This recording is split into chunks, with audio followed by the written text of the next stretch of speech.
¿Cuáles son las causas de la osteoporosis? Porque los dedos se arrugan en el agua. ¿Cómo se cultiva el cacao? Presentamos Oigamos la Respuesta, el podcast de preguntas y respuestas del Instituto Centroamericano de Extensión de la Cultura, ICQ. La tradición de Oigamos la Respuesta nos invita a recordar y a evocar programas del recuerdo. El señor Víctor Montero Fernández nos llamó por teléfono de Puriscal, Costa Rica, y nos hizo la siguiente pregunta. Quisiera saber qué año se puso en servicio el tranvía y en qué año lo suspendieron. ¿Cuál era el recorrido que hacía y cuánto costaba el pasaje? Oigamos la respuesta. Muchos de nuestros padres y abuelos recuerdan con nostalgia la imagen del tranvía recorriendo las calles de San José de antaño. Vamos a contarle que este antiguo medio de transporte comenzó a funcionar en Cartago en 1888. Estos primeros aparatos no eran eléctricos, sino que eran jalados por una pequeña locomotora de vapor. 11 años después, el tranvía llegó a San José. Allí recorría la ciudad de este a oeste, desde el Paseo Colón hasta San Pedro de Montes de Oca.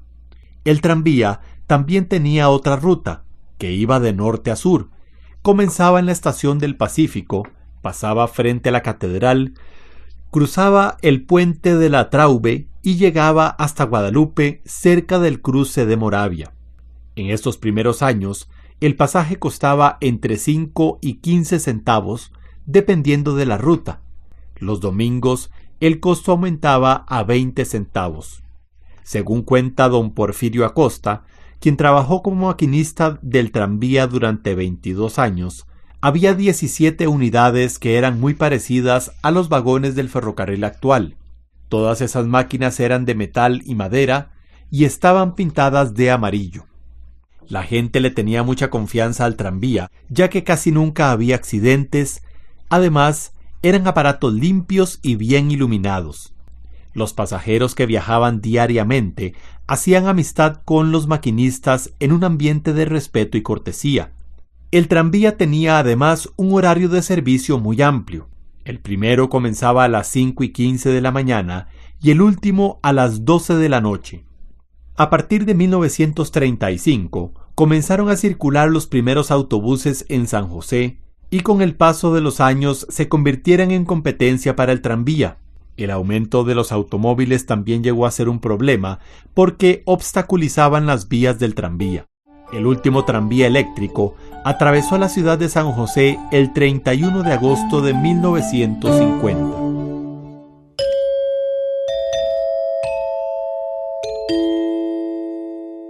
La señora Virginia Hidalgo nos escribe desde Chiriquí, Panamá, y nos pregunta lo siguiente. Quiero que me digan si uno castra a una perrita, ¿será cierto que se ponen perezosas y hasta si eran agresivas, pierden su agresividad?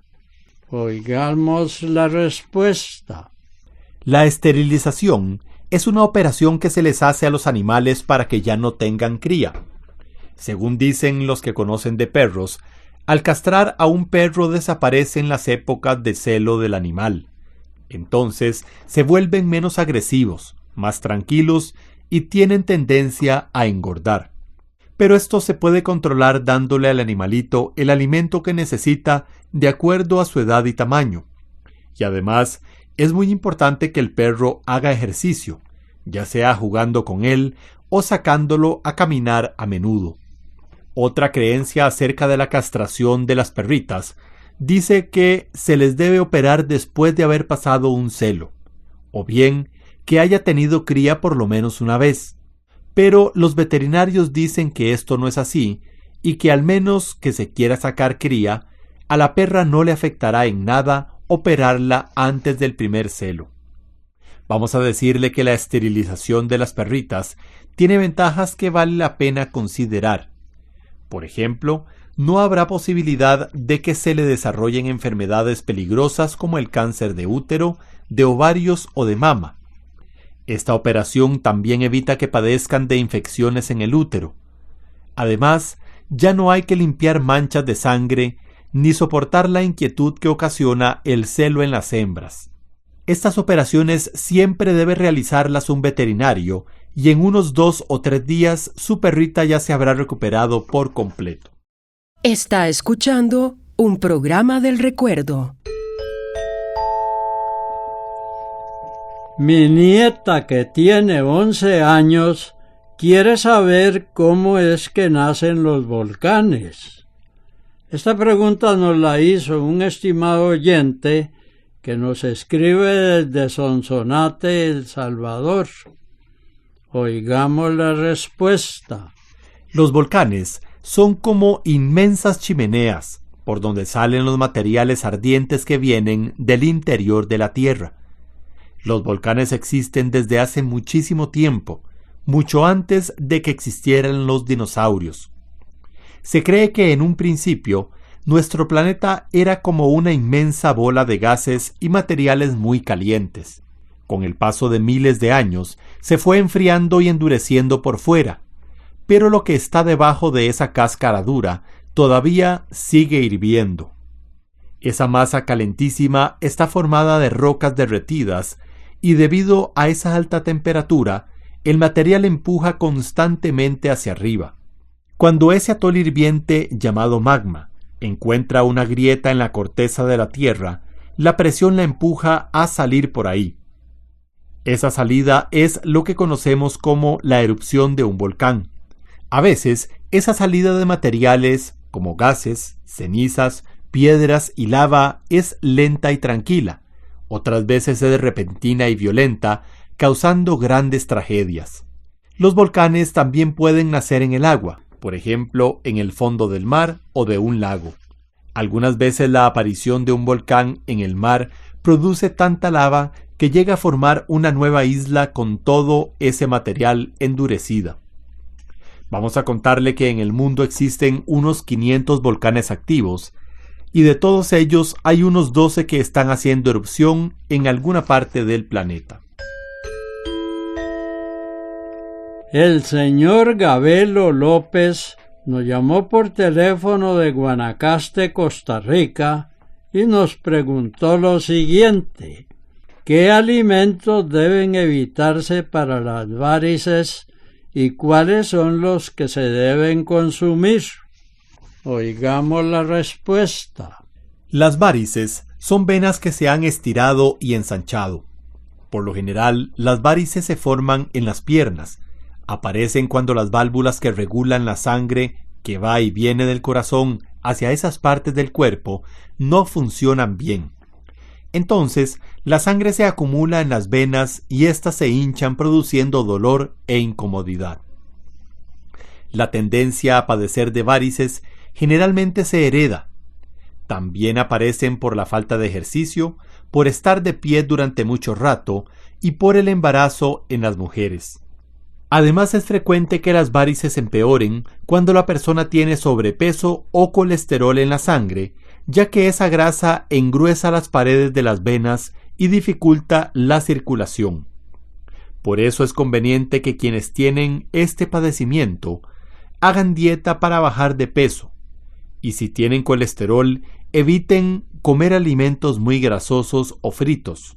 Esa grasa inconveniente es la que se encuentra en las carnes rojas, quesos grasosos, margarinas y manteca. Es mejor que coman muchas frutas y verduras porque la fibra de estos alimentos absorbe el colesterol y las grasas y no deja que se acumulen en las venas.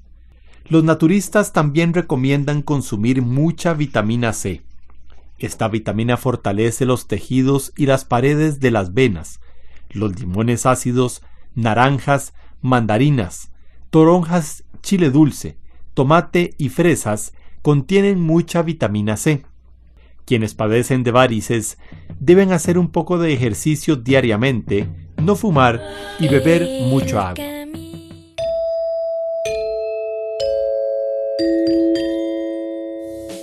Quisiera que ustedes hablaran acerca de la biografía completa de José María Billo Celedón, autor de la letra del himno nacional. Don Julio Beita nos hizo esta consulta de Pérez Celedón, Costa Rica. Oigamos la respuesta. Don José María Celedón Brenes nació el 27 de abril de 1877 en la ciudad de San José. Su madre murió cuando lo dio a luz, y estando muy pequeño, murió también su padre, por lo que el niño fue criado por 2 tías hermanas de su padre. Como sus tías eran de escasos recursos, desde muy pequeño José María tuvo que trabajar para ayudarlas. También por razones económicas, en 1891 tuvo que abandonar sus estudios de secundaria cuando apenas estaba en primer año en el Liceo de Costa Rica. A los 15 años, el joven José María comenzó a trabajar como escribiente en la Corte Suprema de Justicia. Este empleo le ayudó a formarse en el periodismo, actividad en la que siempre se destacó. Se cuenta que sus primeros artículos aparecieron publicados cuando José María tenía 21 años. Desde entonces y hasta 1948, escribió en todos los periódicos y revistas importantes de Costa Rica. Don José María también dedicó tiempo a la poesía desde muy joven. En 1907 publicó su primer libro de poemas llamado Musa Nueva. En 1916 Jardín para Niños y en 1928 Alma Infantil. El 27 de diciembre de 1899, a la edad de 22 años, se casó con su prima Esther Venegas Celedón, con quien tuvo 5 hijos. Por cierto, la señora Estrella Celedón de Carazo, esposa del expresidente Rodrigo Carazo, es una de las hijas de Billo Celedón. En 1903 se realizó un concurso para escoger la letra del himno nacional, en la que participaron 40 personas. El ganador fue José María Celedón, que para entonces tenía 26 años de edad.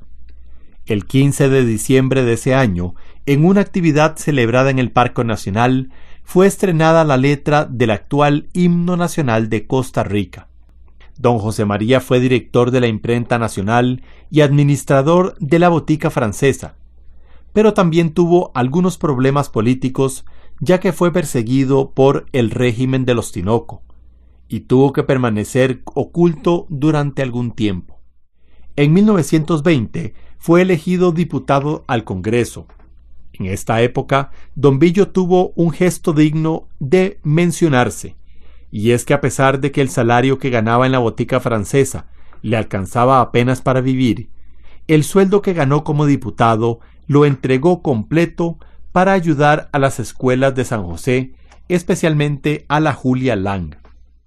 Más adelante fue auditor de la Municipalidad de San José, directivo del Banco Nacional de Seguros, auditor de la Compañía Atunera y secretario general del Hospital San Juan de Dios.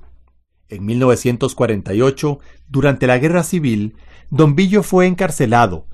Al año siguiente apoyó al partido Unión Nacional y fue electo como representante de ese partido en la Asamblea Constituyente. Ya por esa época su salud era delicada, por lo que decidió irse a su finca La Pastora en Esparza, donde murió el 6 de diciembre de 1949, a la edad de 72 años. Sus funerales se efectuaron en San José. José María Celedón fue declarado Benemérito de la Patria por acuerdo número 1792 del 14 de noviembre de 1977. En el mismo acuerdo en el que se nombraba también benemérito a don Manuel María Gutiérrez, autor de la música del himno nacional. Están escuchando y disfrutando un programa del recuerdo. ¿Podrían decirme si la estrella de mar es una planta o es un animal? Esta pregunta nos la hizo un amigo oyente que nos escribe de Guanacaste, Costa Rica. Escuchemos la respuesta. La estrella de mar es un animalito bastante curioso. Como su nombre lo indica, su cuerpo tiene forma de estrella. Hay estrellas con 4, 5, 7 y hasta 10 brazos. Debajo de estos brazos tienen hileras de pequeños tubitos con ventosas en las puntas. Esos tubitos vienen a ser como los pies que le ayudan a moverse lentamente en el fondo del mar. Las estrellas de mar se pueden encontrar en todos los océanos de la Tierra. Las hay de muchos tamaños, desde diminutas de unos cuantos centímetros hasta unas que miden 80 centímetros de largo. También hay estrellas de mar de muchos colores como rojas, rosadas, amarillas, cafés, azules y hasta de color violeta. La estrella de mar es muy voraz y se alimenta de muchas clases de animales, desde lombrices hasta erizos de mar. Se dice que una estrella de mar puede comerse hasta 50 almejas en menos de una semana. También puede comer ostras, las que abre con las ventosas de sus patas. Otra cosa curiosa que sucede con las estrellas marinas es que si pierde uno de sus brazos debido al ataque de algún enemigo, le vuelve a crecer. Esto fue Oigamos la Respuesta, el podcast de preguntas y respuestas del Instituto Centroamericano de Extensión de la Cultura, ICQ.